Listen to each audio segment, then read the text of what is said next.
ओम नमः शिवाय। ओम नमः शिवाय। हिंदू धर्म में नाग पंचमी का पर्व भगवान विष्णु और नाग देवता की पूजा के लिए बहुत ही महत्व रखता है। इस दिन नाग देवता की पूजा करने से सुख समृद्धि मिलती है, परिवार में खुशहाली आती है, आशीर्वाद उनका हमेशा बना रहता है। इस वर्ष नाग पंचमी का पर्व सावन मास के तीसरे सोमवार के दिन पड़ रहा है, जिससे इसका महत्व और भी बढ़ जाता है। इस साल नाग पंचमी का पर्व 17 अगस्त को मनाया जाएगा। वही लोग नाग पंचमी का व्रत रखते हैं, उन लोगों के लिए इस दिन का व्रत कथा सुननी बहुत ही ज़रूरी होती है, वरना व्रत अधूरा माना जाता है। तो आइए हम सभी मिलकर इस कथा को सुनते हैं। नाग पंचमी की कथा। प्राचीन काल में एक सेठ जी थे जिसके 7 पुत्र थे। सातों पुत्र विवाहित थे। इन्हीं सातों में से सबसे छोटे पुत्र की पत्नी काफ़ी चरित्रवान और श्रेष्ठ थी, लेकिन उसका कोई भी भाई नहीं था। एक दिन सेठ जी की सबसे बड़ी बहू ने घर लीपने के लिए पीली मिट्टी लाने को सभी बहुओं के साथ चलने के लिए कहा, तो सभी बहुएं धनिया लिया और खुरपी लेकर मिट्टी खोदने लगी। तभी वहाँ एक सांप निकला। जैसे ही बड़ी बहू ने देखा तो उसे खुरपी से मारने की कोशिश करने लगी।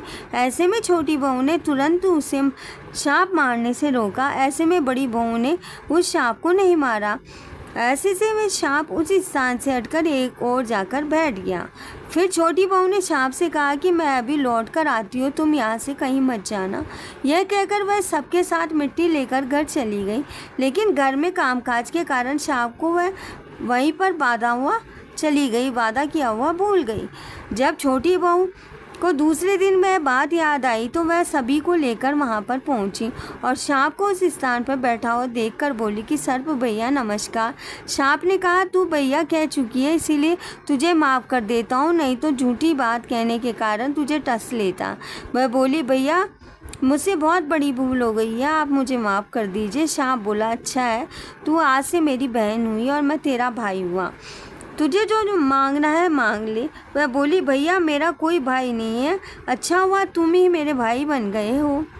कुछ समय बीतने पर वह सांप मनुष्य का रूप लेकर उसके घर आया और बोला कि मेरी बहन को भेज दो। सब हैरान हो गए क्योंकि सभी यही जानते थे कि छोटी बहू के तो कोई भाई ही नहीं है। तो सर्प बोला, मैं इसका चचेरा भाई हूँ, बचपन से ही बाहर चला गया था, अब आया हूँ। ऐसा कहकर घर के लोगों ने छोटी बहू को उसके साथ भेज दिया। उसने मार्ग में बताया कि मैं वही सर्प हूँ, इसीलिए तुम्हें डरना नहीं और जहाँ चलने में कठिनाई हो वहाँ मेरी पूँछ पकड़ लेना। छोटी बहू उसके कहे अनुसार घर पहुँच गई। वहाँ पर धन ऐश्वर्य देखकर वह चकित रह गई। एक दिन सर्प की माता ने उससे कहा कि मैं एक काम से बाहर जा रही हूँ, तो अपने भाई को ठंडा दूध पिला देना। लेकिन छोटी बहू को ये बात ध्यान में नहीं रही। उसने गलती से सर्प को गरम गरम दूध पिला दिया, जिससे उसका मुख बुरी तरह से जल गया। यह देखकर सर्प की माता बहुत ही ज़्यादा क्रोधित हो गई, परंतु सर्प के समझाने पर वह शांत भी हो गई। तब सर्प ने कहा कि बहन को अब उसके घर भेज देना चाहिए। तब सर्प और उसके पिता ने उसे बहुत सा सोना, चांदी, जवाहरात, वस्त्र, आभूषण देकर घर पहुंचा दिया। इतना ढेर सारा धन देकर बड़ी बहू ने ईर्ष्या से कहा, तेरा भाई तो बड़ा ही धनवान है, तुझे तो उससे और भी धन लाना चाहिए था। सर्प ने यह सब वचन सुना तो सब वस्तुएं सोने की लाकर उसको दे दी। यह देखकर बड़ी बहू ने कहा, इन्हें झाड़ने की झाड़ू भी सोने की होनी चाहिए। तब सर्प ने झाड़ू भी सोने की लाकर दे दी। सर्प ने छोटी बहू को हीरा मणियों का एक ऐसा अद्भुत हार दिया कि उसकी प्रशंसा उस देश की रानी ने भी सुनी है, और वह राजा से बोली कि सेठ जी की छोटी बहू का हार यहाँ आना चाहिए। राजा ने मंत्री को हुक्म दिया कि उससे वह हार लेकर तुम शीघ्र ही लेकर आओ।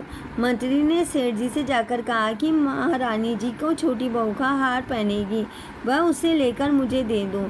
सेठ जी ने डर के कारण छोटी बहू से हार मंगवा कर दे दिया। छोटी बहू को यह बात बहुत ही बुरी लगी। उसने अपने सर्प भैया को याद किया और आने पर प्रार्थना की कि भैया, रानी ने हार छीन लिया है, तुम कुछ ऐसा करो कि जब वह हार उसके गले में रहे तब तक के लिए वह सर्प बन जाए, और जब वह मुझे लौटा दे तब वह हीरो और मणियों का हो जाए। सर्प ने ठीक कहा, वैसा ही होगा, ऐसा सर्प ने कहा। जैसे ही रानी ने हार पहना वैसे ही वह सर्प बन गया। यह देखकर रानी चीख कर रोने लगी। यह देख राजा ने सेठ जी के पास खबर भेजी कि छोटी बहू को तुरंत भेजो। सेठ जी डर गए और राजा के न जाने क्या करेगा ऐसा वह सोचने लगे। वे स्वयं छोटी बहू को साथ लेकर उपस्थित हुए। राजा ने छोटी बहू से पूछा, तूने क्या जादू किया है? मैं तुझे दंड दूंगा। छोटी बहू बोली, राजन मुझे माफ़ कर दीजिए, यह हार ही ऐसा है। मेरे गले में तो हीरा और मणियों का रहता है और दूसरे के गले में सर्प बन जाता है। यह सुनकर राजा ने वह सर्प बना हार उसे देकर कहा कि अभी पहनकर दिखाओ। छोटी बहू ने जैसे उसे पहना वैसे ही हीरा और मणियों का हो गया। यह देखकर राजा को बड़ा विश्वास न हुआ और उसने प्रसन्न होकर उसे ढेर सारी मुद्राएं प्रदान की। छोटी बहू घर लौट आई। उसने धन को देखकर बड़ी बहू ने ईर्ष्या के कारण उसके पति को सिखाया और छोटी बहू के पास कहीं से धन आया। यह सुनकर उसके पति ने अपनी पत्नी से पूछा कि सही बात बता, धन कहाँ से आया? तब उसने सर्प को याद किया। बहन को मुश्किल में फंसा हुआ देखकर उसी समय सर्प वहाँ प्रकट हुआ और कहने लगा कि जो मेरी बहन के आचरण पर संदेह करे